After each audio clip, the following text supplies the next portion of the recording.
है अगर stock market में इंटरेस्ट तो सब्सक्राइब करना ना भूलें और साथ में ही बेल आइकन को भी प्रेस करें ऑल नोटिफिकेशंस के लिए।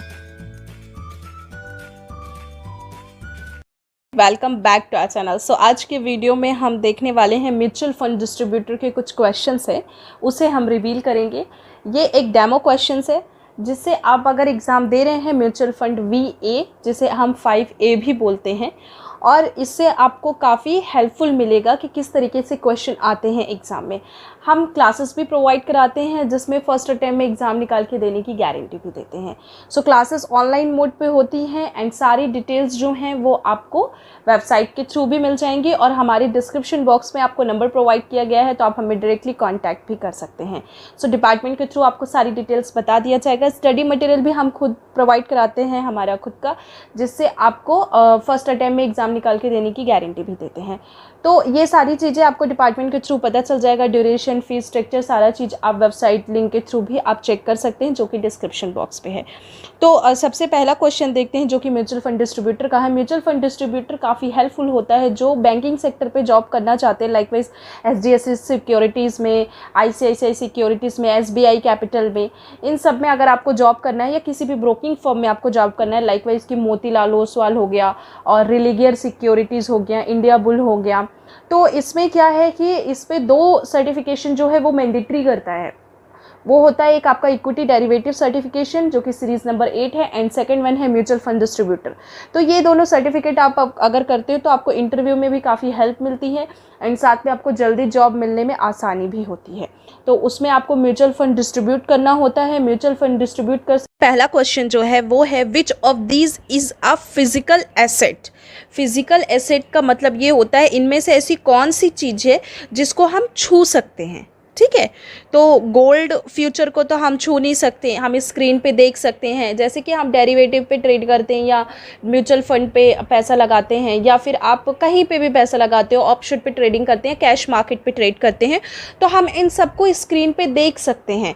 ठीक है, ये सारी चीज़ें डीमेट अकाउंट पे रहती हैं, इन्हें हम सिर्फ देख सकते हैं, इसको हम छू नहीं सकते इन द सेंस कि ऐसा नहीं कि हमने पेपर में लिख लिया कि हमने 5 शेयर बाई किए हैं, हम दे रहे हैं कंपनी को, कंपनी हमको फिर रेट रिटर्न कर रही है। कई ज़माने पहले हुआ करता था, बट यहाँ पे ये क्वेश्चन पूछ रहा है which of these is a physical assets. जो गोल्ड फ्यूचर जो है उसको हम छू नहीं सकते, रियल एस्टेट फंड जो होगा उसको हम नहीं छू सकते, क्योंकि रियल एस्टेट फंड है वो, हम उसको ये जो इसमें फंडिंग होती है, ये सारी चीज़ होती है, उसको हम छू नहीं सकते हैं।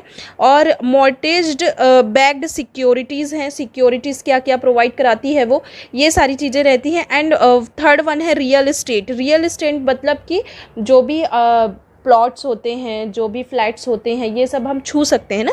सो real estate means physical property in the form of the land and buildings. Real estate fund, gold future and mortgaged backed securities are a financial assets. तो ये सारे आपके फाइनेंशियल एसेट्स में आते हैं और रियल एस्टेट एक ऐसा होता है जिसको हम छू सकते हैं, क्योंकि ये प्रॉपर्टी है, फिजिकल प्रॉपर्टी है, बाकी सब फिजिकल प्रॉपर्टीज़ नहीं है, वो लैंड और बिल्डिंग्स होती हैं, तो इनको हम छू सकते हैं।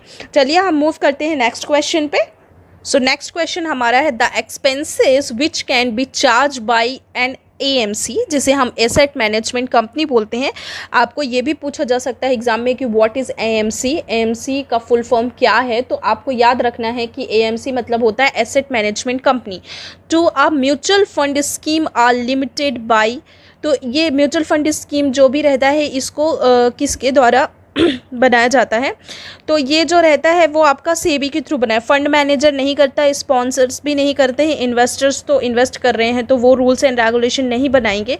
तो पहले हम एक्सप्लेनेशन देखते हैं। यहाँ पे बोल रहा the expenses which can be charge and the expenses ratio etcetera are maintained in the SEBI mutual fund regulations 1996 which the MNC have to adhere to।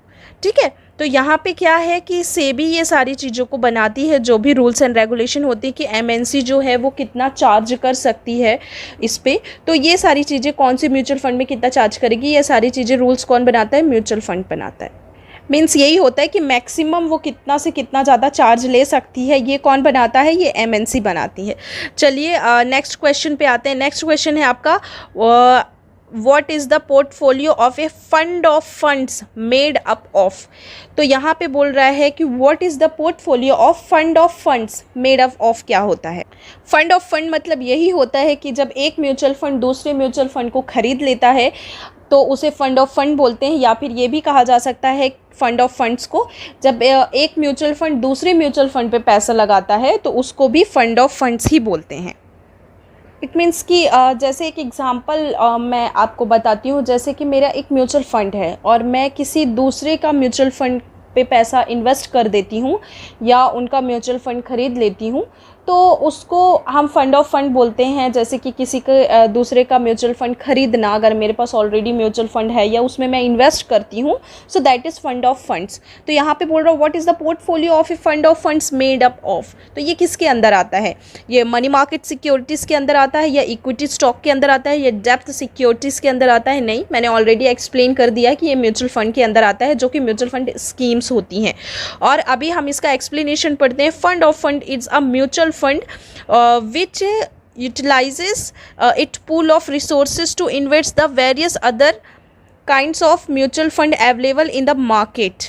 It does not directly invest in equity and debt security. ये directly हम invest नहीं करते हैं इसमें, equity and securities में, ये mutual fund के अंदर आता है, सो इसको म्यूचुअल फंड स्कीम ही बोला जाता है। ठीक है, तो इसका ये राइट आंसर होता है। तो स्टूडेंट, म्यूचुअल फंड का आज के लिए सिर्फ इतना ही। अब हम दूसरे क्लासेस में देखेंगे कि म्यूचुअल फंड डिस्ट्रीब्यूटर के और भी क्वेश्चंस देखेंगे। अगर आप चाहते हो कि मैं और भी चैप्टर्स एक्सप्लेन करूं या क्वेश्चन आंसर बताऊं या कौन से सीरीज़ के क्वेश्चन आंसर आपको डेमो बताऊं, तो आप मुझे यहां पे पिंग कर सकते हैं कमेंट सेक्शन में। और क्लासेस रिगार्डिंग कोई भी इन्फॉर्मेशन चाहिए तो डिस्क्रिप्शन बॉक्स में आपको नंबर प्रोवाइड किया गया, वहाँ आप हमें व्हाट्सएप कर सकते हो और डायरेक्टली कॉल कर सकते हैं। सो तब तक के लिए take care of your health and your family. जय Hind and all the best. Guys देखिए, यहाँ पे मैंने आपको कॉन्टैक्ट नंबर दिया हुआ है। अगर आपको यहाँ पे लगता है तो आप क्लासेस की कोई भी इन्फॉर्मेशन चाहते हो, मोर डिटेल्स चाहते हो, तो यहाँ पे आप हमें कांटेक्ट कर सकते हो। ये आपको इंस्टाग्राम, ट्विटर, फेसबुक और जीमेल सबका मैंने आईडी यहाँ पे प्रोवाइड कराया हुआ है। प्लस आपको हमारी कंपनी की वेबसाइट भी मिल जाएगी, वहाँ पे भी आप हमें मैसेज करोगे तो हमारी कंपनी की जो टीम है वो आपको डायरेक्टली मेल के थ्रू बात करेंगी। और क्लासेस रिगार्डिंग कोई इन्फॉर्मेशन चाहिए तो वो भी आप डायरेक्टली जाके खुद वेबसाइट पर देख सकते हो। आई होप सो ये वीडियो आपके लिए इन्फॉर्मेटिव रहा होगा। तो अब हम मिलेंगे नेक्स्ट वीडियो में, तब तक के लिए take care of your health and your family. जय हिंद। और साथ में यहाँ पे आप फॉलो करना ना भूलें। प्लस आपको बहुत सारी इन्फॉर्मेशन जो है वो डायरेक्टली आपको खुद वेबसाइट के थ्रू मिल जाएगी, तो आप वहाँ पे जाके खुद देख सकते हो, आपके लिए काफ़ी इन्फॉर्मेटिव रहेगी। तब तक के लिए बाय बाय।